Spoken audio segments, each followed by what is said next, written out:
Selamat datang teman-teman di video ini. Kali ini kita akan membahas tentang nasib para keturunan Sultan Turki Utsmani yang hidup di pengasingan. Sebelum kita lanjutkan, kami memohon kepada para penonton untuk menekan tombol like, subscribe bagi yang belum, tinggalkan komentar di kolom komentar, dan jangan lupa untuk membagikan informasi ini kepada teman-teman Anda, agar informasi ini bisa bermanfaat bagi lebih banyak orang. Mari kita mulai. 3 tahun yang lalu, salah satu ahli waris para Sultan Daulah Utsmaniyah, Dündar Abdul Karim Utsmanoglu, tiba di Ankara dari Damaskus melalui Libanon. Peristiwa datangnya Dündar ini mengingatkan kita akan nasib para pewaris Bani Utsman yang diusir dari Turki. Kala itu di detik-detik terakhir runtuhnya Bani Utsman atau Daulah Utsmaniyah di tahun 1924, istana-istana Daulah Utsmaniyah dipenuhi dengan pertanyaan, akankah para keturunan Sultan Daulah Utsmaniyah benar-benar diusir dari negeri mereka? Mereka pun menunggu-nunggu keputusan dari pengadilan dan juga dari parlemen Turki saat itu. Kabar yang beredar adalah bahwa para keturunan laki-laki dari para Sultan Daulah Utsmaniyah akan diusir keluar Turki. Rakyat Turki pun kala itu bertanya-tanya, benarkah para keturunan laki-laki dari Bani Utsman akan diusir? Dan siapakah yang akan benar-benar diusir keluar dari batas wilayah Turki?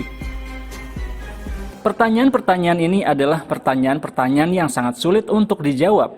Apalagi pada saat itu, kondisi Turki masih dalam fase-fase revolusi dan perubahan.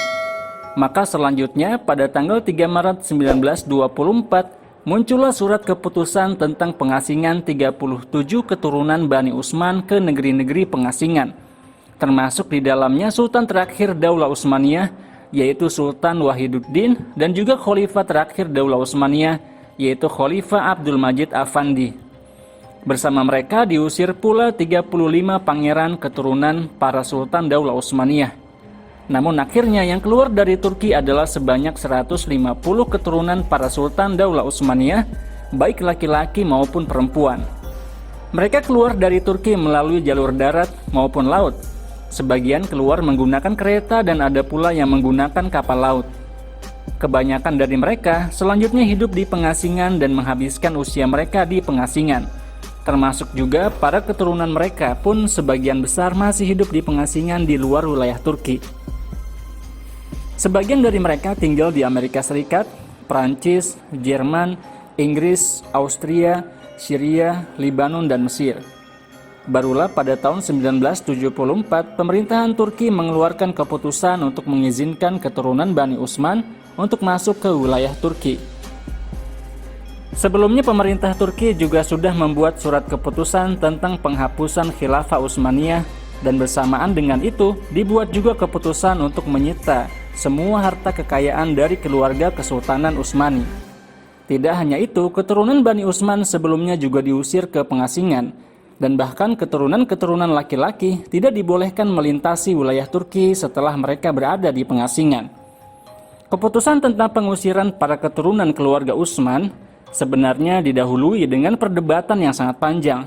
Sebagian bahkan berpendapat bahwa sebaiknya yang diusir bukan hanya keturunan para Sultan Daulah Utsmaniyah, tapi juga sisa-sisa jenazah para sultan. Seluruhnya juga sebaiknya diangkat dan dipindahkan dari wilayah Turki.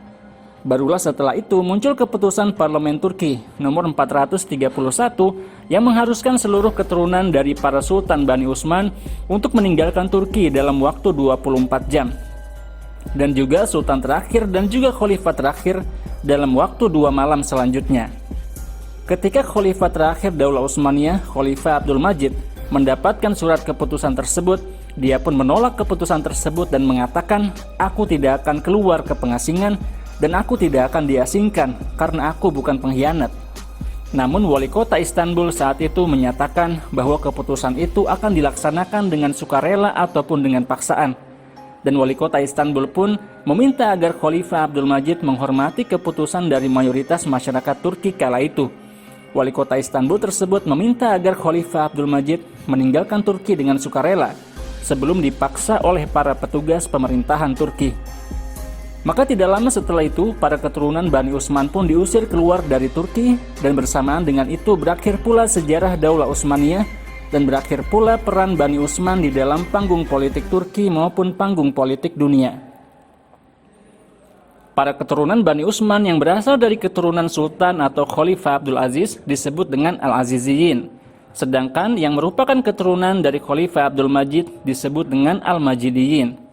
Maka para keturunan Bani Utsman ini pun tersebar di beberapa negara seperti Amerika Serikat, Britania Raya, Jerman, Prancis, Libanon, Syria, dan Mesir.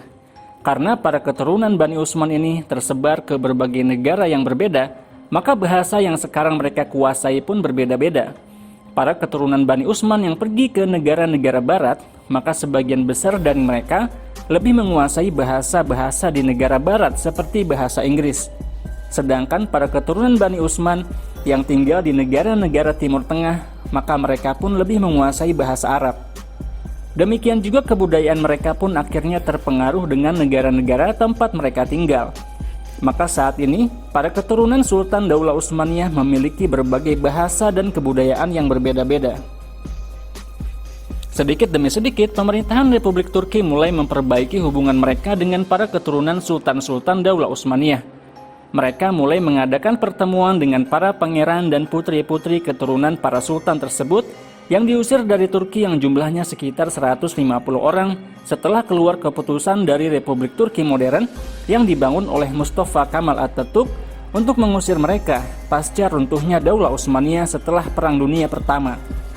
Selain itu, pada tahun 2009, salah satu keturunan Sultan Abdul Hamid yaitu Zada Ertugrul Utsman diizinkan oleh pemerintah Turki untuk bisa dimakamkan di samping kakeknya Sultan Abdul Hamid II.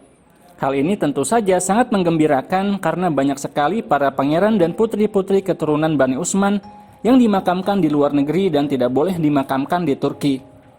Tidak hanya itu, para keturunan Sultan Abdul Hamid juga mengajukan tuntutan ke pengadilan untuk menuntut ganti rugi warisan dari kakek mereka yang jumlahnya lebih dari 1 miliar dolar.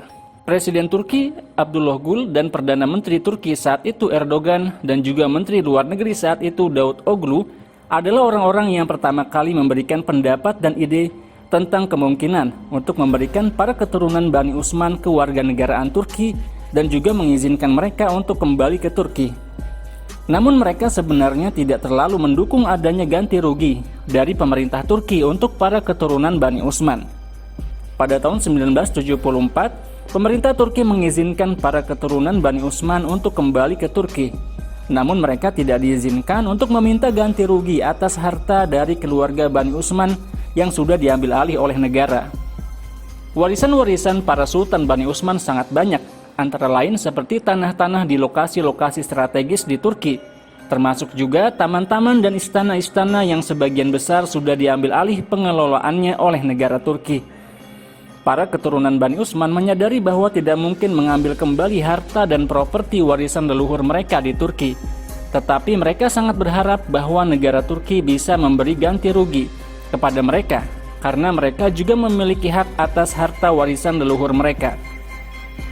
Mereka juga yakin bahwa mereka akan mendapatkan apa yang mereka inginkan, karena ada pula kasus-kasus yang mirip dengan kasus mereka, seperti kasus Raja Yunani yang akhirnya dimenangkan oleh pengadilan. Akhirnya negara Yunani harus membayar ganti rugi 18 juta dolar kepada keturunan Raja Yunani sebagai ganti rugi atas harta Raja Yunani yang diambil oleh negara Yunani modern.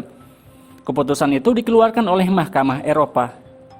Salah satu sejarawan Turki berpendapat bahwa Sultan Abdul Hamid meninggal dunia tahun 1918 dan Sultan Abdul Hamid adalah sultan terakhir yang memegang tampuk kepemimpinan Daulah Utsmaniyah sebelum selanjutnya Daulah Utsmaniyah berubah menjadi negara republik. Sedangkan keputusan penyitaan harta kekayaan itu dikeluarkan oleh Republik Turki, bukan oleh Daulah Utsmaniyah. Karena itu, para keturunan Bani Utsman menganggap keputusan pemerintahan Turki tidak dianggap atau tidak legal, karena keputusan itu diambil tanpa persetujuan dari Daulah Utsmaniyah sendiri. Sementara itu, pemerintahan Turki juga mulai bergerak untuk menahan tuntutan dan mencegah terjadinya pengambilan harta warisan Bani Utsman ke tangan para keturunan Bani Utsman. Sementara itu, Pangeran Orhan, cucu Sultan Abdul Hamid, mengatakan bahwa kami tidak berharap untuk mengambil istana-istana atau bangunan-bangunan, karena itu semua telah menjadi milik negara. Yang kami inginkan hanyalah harta-harta yang dikhususkan bagi istri-istri Sultan, dan juga tanah-tanah yang tidak ada hubungannya secara langsung dengan Daulah Utsmaniyah. Demikianlah teman-teman sekalian bagaimana nasib para keturunan Sultan-Sultan Daulah Utsmaniyah. Semoga mereka semua mendapatkan hak mereka dan juga mudah-mudahan mereka semua tetap mendapatkan kehidupan yang baik dan layak meskipun mereka hidup di pengasingan. Terima kasih Anda telah menonton video ini sampai habis. Jangan lupa untuk menekan tombol like, subscribe bagi yang belum, tinggalkan komentar di kolom komentar, dan jangan lupa untuk membagikan video ini kepada teman-teman Anda agar informasi ini bisa bermanfaat bagi lebih banyak orang. Sampai ketemu lagi di video selanjutnya insya Allah. Saya Muhammad Izdian Muttaqin. Wassalamualaikum warahmatullahi wabarakatuh.